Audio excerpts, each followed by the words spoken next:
Assalamualaikum warahmatullahi wabarakatuh. Perkenalkan, saya Supriyadi Masang, mahasiswa Sekolah Tinggi Keguruan dan Ilmu Pendidikan STKIP Muhammadiyah Kalabahi dari program studi Pendidikan Pancasila dan Kewarganegaraan semester 2 kelas B. Baik, tujuan saya membuat video ini adalah untuk memenuhi tugas mata kuliah Gender dan Pendidikan dengan tema yakni menyimak fakta ketidakadilan gender dalam berbagai bidang kehidupan. Baik, kita langsung saja kepada materinya, yakni yang pertama pengertian ketidakadilan gender. Nah, adapun pengertiannya, ketidakadilan gender yakni kondisi ketika seseorang diperlakukan tidak adil karena perbedaan peran, fungsi, ataupun identitas gender dalam masyarakat. Nah, ketidakadilan ini muncul karena adanya stereotip, norma sosial, maupun budaya yang menempatkan laki-laki dan perempuan pada posisi yang tidak setara. Nah, ketidakadilan gender sering terjadi dalam berbagai bidang kehidupan seperti pendidikan, pekerjaan, politik, keluarga, maupun sosial budaya. Yang kedua, bentuk-bentuk ketidakadilan gender. Adapun bentuk-bentuknya, yang pertama yakni marginalisasi atau pemiskinan. Nah, marginalisasi adalah proses peminggiran atau penyingkiran suatu kelompok sehingga mereka memiliki akses yang lebih sedikit terhadap sumber daya ekonomi. Contohnya, perempuan sering dianggap tidak perlu memiliki pekerjaan tetap, ataupun perempuan di pedesaan sering tidak mendapat akses terhadap kepemilikan tanah maupun usaha modal. Yang kedua, yakni subordinasi. Subordinasi adalah anggapan bahwa satu gender itu lebih rendah atau kurang penting dibandingkan gender lainnya. Contohnya, perempuan dianggap tidak cocok menjadi pimpinan, atau bahkan dalam keluarga, keputusan penting lebih sering ditentukan oleh laki-laki. Yang ketiga, stereotip gender. Stereotip gender adalah pelebelan atau anggapan tertentu terhadap laki-laki atau perempuan yang belum tentu benar. Contohnya, perempuan dianggap lemah, emosional, dan hanya cocok mengurus rumah tangga saja. Sedangkan laki-laki dianggap harus selalu kuat dan tidak boleh menangis. Yang keempat, kekerasan berbasis gender. Adapun kekerasan berbasis gender adalah tindakan kekerasan yang terjadi karena perbedaan gender.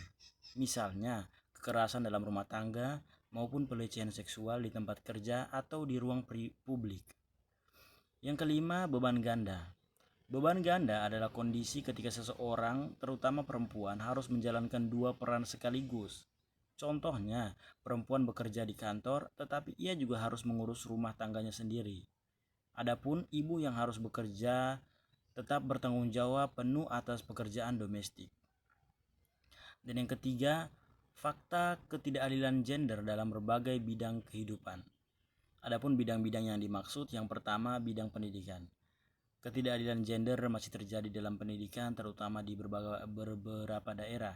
Contoh fakta, anak perempuan terkadang tidak diprioritaskan untuk menempuh sekolah tinggi, maupun perempuan kurang didorong untuk masuk ke bidang sains maupun teknologi. Yang kedua, bidang pekerjaan. Dalam dunia kerja masih sering terjadi kesenjangan antara laki-laki dan perempuan. Misalnya, upah perempuan lebih rendah dibandingkan laki-laki walaupun pekerjaan yang dikerjakan itu sama. Maupun perempuan lebih sulit mendapatkan posisi pimpinan. Yang ketiga, bidang politik. Nah, partisipasi perempuan dalam politik masih lebih rendah dibanding laki-laki.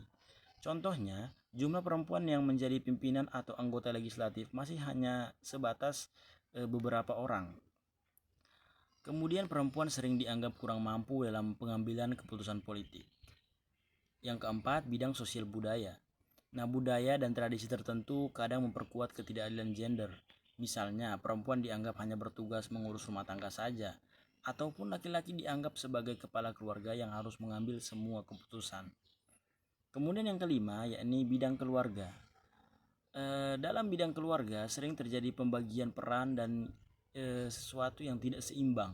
Misalnya, perempuan bertanggung jawab atas pekerjaan rumah tangga, sedangkan laki-laki lebih dominan dalam menentukan keputusan keluarga. Yang keempat, menyimak fakta ketidakadilan gender. Untuk memahami fakta ketidakadilan gender, seseorang dapat melakukan beberapa langkah. Misalnya, Yang pertama, mengamati realitas sosial di lingkungan sekitar. Yang kedua, mendengarkan pengalaman orang lain, terutama kelompok yang mengalami diskriminasi. Yang ketiga, membaca berita atau laporan penelitian tentang isu gender. Yang keempat, menganalisis perbedaan peran dan kesempatan antara laki-laki maupun perempuan.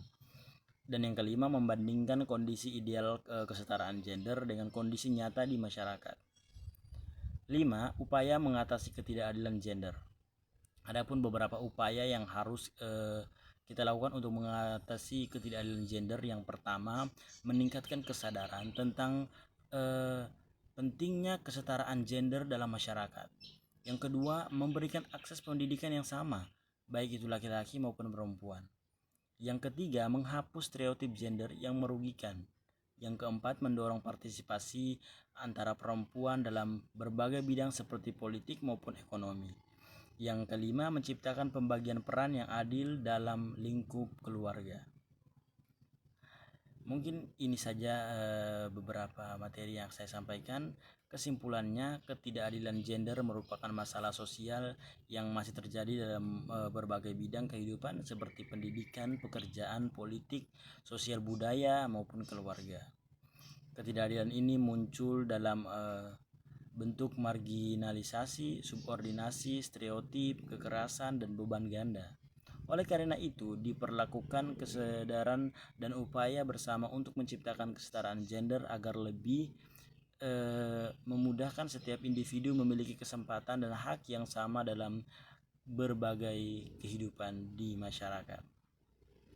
Baik, ini saja materi yang saya bawakan pada kesempatan kali ini. Apabila ada salah kata, salah tutur, mohon dimaafkan. Billahi fisabilillah, fastabiqul khairat. Wassalamualaikum warahmatullahi wabarakatuh.